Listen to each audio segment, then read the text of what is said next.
nínú nǹkan tá a tún fẹ́ ṣe tá a tún rò pé ká ṣe a fẹ́ ṣe ní ó yẹ ká ṣe tá a bá fẹ́ kí tania a ní ká ṣe lójú chairman kí chairman náà rí pé ìsìláàmù tí à ń ṣe nínú Ṣómólú àti àwọn Modrasat kì í ṣe èyí tí akọ̀wà máa bá chairman pé a fẹ́ gbà ni a fẹ́ máa sọ fún chairman pé àwa náà mọ bọ́wọ́ wa ṣe mọ àwa náà mọ ń fún yàn àwọn ọmọ wa rèé àwọn ọmọ iléeké wa àwọn ni wọ́n tò síbẹ̀ yẹn àwọn ni wọ́n jókòó yẹn a ti fún wọn ní certificate tá a ṣe computer training fún wọn àwọn tí wọ́n ń yẹ tí wọ́n ṣe dáadáa nu wọn bí àwọn 5 àti fún wọn certificate nísìnyí a tún wá fẹ́ ṣe empowerment kékeré bọ́ wa ti mọ níbí báyìí tá a wà yìí ó ní ìyá wa inú ọmọ ilé kéwú ọmọ ilé kéwú tá à ń kọ́ yìí à ń kọ́ wọn lọ́fẹ̀ẹ́ ni àgbowó kankan lọ́wọ́ wọn láti bí ọdún 9 láti ń kọ́ wọn ọmọ ìyá wọn yìí náà tá a bá fẹ́ wá ṣe mọ́lúdì báyìí á wà ní kó máa dáwó pé ká ṣe mọ́lúdì ká lè fi jọ ṣe àwọn àwọn wò pé àwọn ìyá tá à ń gbowó lọ́wọ́ wọn láti jọ ìkílà wa náà ń dá padà fún wọn nǹkan tí ò tí ì tó la tún gbà lọ́wọ́ wọn kí là ń dá padà fún wọn náà kí làwa náà fẹ́ bó ti ẹ̀yẹ́ pé ń táwọn ń gbà lọ́wọ́ wọn náà kò tó ṣùgbọ́n wọ́n sì ń fi tìdùnnú tùdùnnú wọ́n ń fi ilẹ̀ kí làwa náà wá ń fún wọn padà ṣé àkọ́mọ gbà ń gbogbo ògbà ni ká má ya àfa tó yẹ pé muwa láàmọ̀ ṣe táwa náà ò ní lè mọ̀ fún yàn. màmá àkọ́kọ́ tá a kọ́kọ́ pè ọ̀hún náà ni mọ́mì Koyum a fẹ́ fún wọn ní POS terminal a jẹ fún wọn ní 100,000 naira. Allah ẹgbẹ́ lọ́hún tóbi dáadáa. láti lè fi empower wọn owó tá à ń fún wọn yìí a máa yẹ̀yìn wò ní gbogbo ìgbà sówó yìí ń lékún sí níjọ́ tó bá ti dín a gba POS wa lọ́wọ́ yín. àdéhùn ni inna wa'dallahi haqqun. so ń lékún sí ni tó bá máa fi di bí oṣù kan kàti rí bẹ́ẹ̀ 105,000 ó ti wà ń bẹ̀ tó bá fi máa dọdún tí ń bọ̀ wá kàti máa rí ó kéré ju 140,000 nínú kíní ká tún lè fún wọn sí eléyìí tá à ń ṣe yìí à ń sun ọmọ ni tó bá di pọ́ ọmọ náà lóyún tá a bá rí pé ó di next year tó doyún á tún wá ṣe antinata fún wọn eléyìí oorun ọmọ là ń sùn òun náà ẹ bá ń yọ jáde kí wọ́n lè mọ̀ pé kì í ṣe envelope ẹ bá mú POS yẹn dà.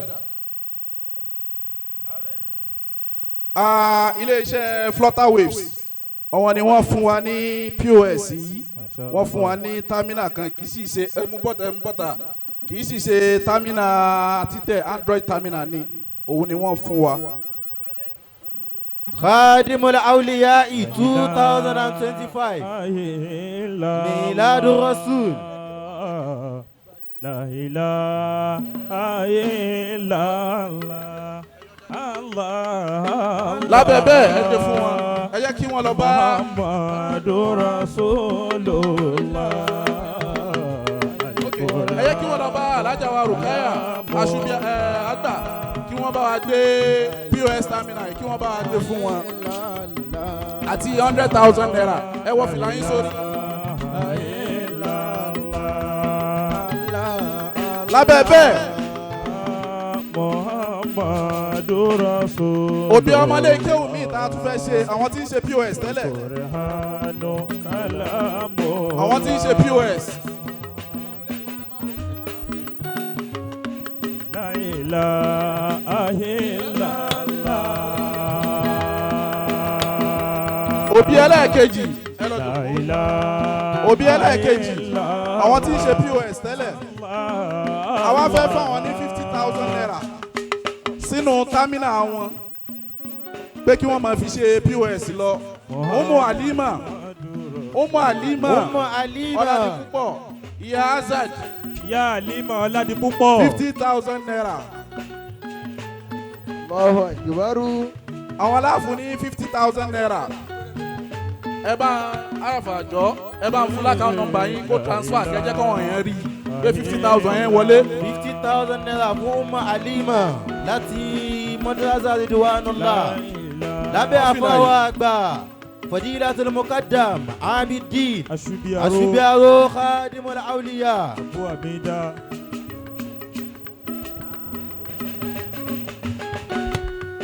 nínú mọ́ṣáláṣí wa bákan náà àwọn bàbá kan ti wà ń bẹ̀ ó ti lé 40 years kí wọ́n tó bí wa ni wọ́n ti ń ṣètò Ọlọ́run kò sì tún yé wọn ṣe kò sún wọn ṣe o. àwọn ọmọ tí wọ́n bí lójú wọn yìí tí wọ́n bá tún rí wa wọ́n fẹ́ẹ́ lè máa kó bàtà wa láwọn wò pé kí la tún lè máa fi ṣe àpọ́nlé àwọn bàbá yìí gbogbo ìta kíta wá ń ṣe kì í ṣe kárí mi o a fi ń kọ́ra wa lẹ́kọ̀ọ́ ni àkómọ̀ pé bàbá chairman máa wà ń bílẹ̀ ni débi pé àwa ò pé tọ́ba jókòó la fẹ́ máa ṣe wáfàkọ̀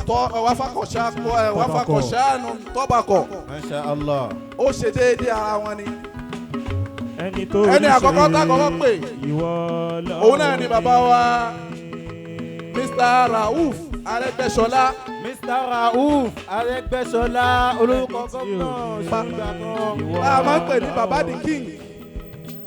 ṣé ẹ rí bàbá yìí gbogbo ìgbà ni wọ́n máa ń sọ sórí kan fún mi. wọ́n á nígbà tí mo kéré torí mi ni Bọ́lá Jókòó Kádírì ṣe wá kírun nu mọ́ṣáláṣí wa. Allahu akbar. bí bàbá yìí ṣe máa ń sọ fún mi dáa wọ́n á ní mo wá jókòó mo wá dúró síwájú ẹ̀ mo wá ṣe la ilaha illallah la ilaha illallah ó tún wá ti torí ẹ̀ náà ó tún wá pè wá ní tafsir CNTA yẹn Bọ́lá Jókòó Kádírì lọ́dọ́lọ́wọ́ bàbá tí wọ́n máa ń ṣe. bàbá wa Rauf Arẹ́gbẹ́ṣọlá owó 25,000 naira. owó 25,000 naira fún bàbá wa. bàbá ń ṣàdúrà. ẹni tó kọ́lé ṣé bí Ọlọ́run ní ẹ̀ra wọn bàbá wa tá a tún fún. ìwọ Ọlọ́run ní. bàbá yẹn máa bọ̀. láti ọ̀dọ̀ bàbá wa àgbà Maulana Sheikh Abdullahi Al-Hafiz ọlọ́run ṣe yẹ Al-Arifu As-Samadani bàbá náà wọ́n fi kú bàbá wa Rauf Arẹ́gbẹ́ṣọlá pẹ̀lú 10,000 naira. Allahu akbar. ìwọ ló dá mi. bàbá wa gbàgbé Abdulrahim Ayọ̀kù. bàbá wa Abdulrahim Ayọ̀kù. bàbá yìí ní ìmánì gan. bàbá yìí ní ìmánì gan. wọ́n tóun tí bàlàáfíà ṣe pọ̀ tó lára wọn wọ́n ó dé ní gbogbo Friday wọ́n á máa nu gbogbo ibi tó yẹ kí wọ́n nù tọ́ba wa tún rí wa wọ́n á máa ní ẹ̀yin ní kẹ́ ẹ bọ́ síwájú ẹ̀yin là ń tẹ̀lé lọ́wọ́ bàbá tí wọ́n bí wa lójú wọn lọ́wọ́ bàbá tí wọ́n fẹ́ ya wa lójú wọn wọn wá rí wa pé bóyá kéré wọ́n sì wá ń ṣe dáadáa sí wa wọ́n bàbá wa bàbá táwa owó 25,000 naira. owó 25,000 naira fún bàbá wa táwa láti Modrasat Ridwanullahi lọ́dọ̀ bàbá wa Khadimul Aoliyah. àwọn màmá wa kan náà mi ò mọ̀ bí wọ́n ti dé.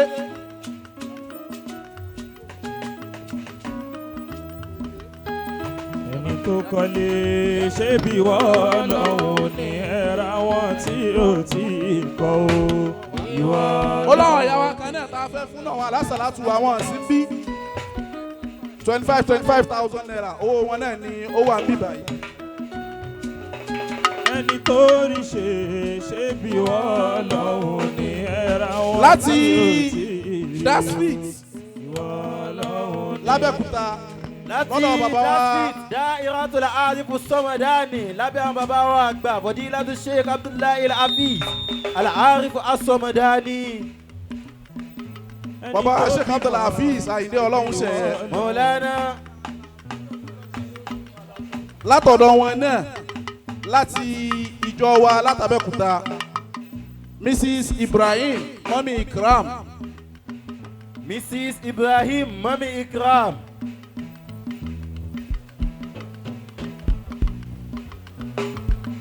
wọ́n ti ń bọ̀ wá.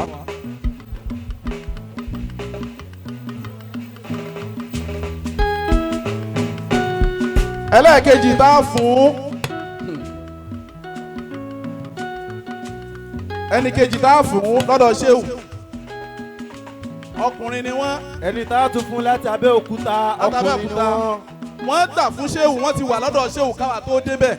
wọ́n gbà fún ṣéwù wọ́n ṣe kídímọ́ tọkàntọkàn. wọ́n ṣe kídímọ́ tọkàntọkàn. kò síbi tí ṣéwù ń lọ láyé yìí àwọn ni wọ́n wà wọ́n kò lè wá pléènì ni wọ́n bá gbé ṣéwù lọ umra. Allahu Akbar. Àjí. ẹni tó bímọ. bàbá wa Àjí. Muyideen Ọlálékan. bàbá wa Muhyiddin Ọlálékan. Masha Allah. àwọn ìyá wa méjì tó kù a máa fi jíṣẹ́ fún wọn ní àwọn ìyá wa méjì tó Asalatu. kù a máa fi jíṣẹ́ fún wọn. yìí tá a ṣe yìí náà ọlọ́mọṣẹ́ àfàlùbáríkà sí o. àmín. gbogbo yìí tá a ṣe yìí náà kì í ṣe pé a mú lápò kì í ṣe pé bóyá lówó ìrìn náà lọ́wọ́ o ṣùgbọ́n gbà tá a ronú ẹ̀ amina amin. nísìnyí ní ìṣẹ́jú márùn-ún kí chairman kí wọ́n bá gbogbo wa sọ̀rọ̀ ní ìṣẹ́jú márùn-ún. I really appreciate yín, I really dúpẹ́ fún yín gan. ọba tí ó mú yín dáàyè náà tí ó sì jẹ́ pé ayakumullah Abdul Latif ni wọ́n ń jẹ́. òun sí ó sì gbé wọn dáàyè náà Latifu náà ni.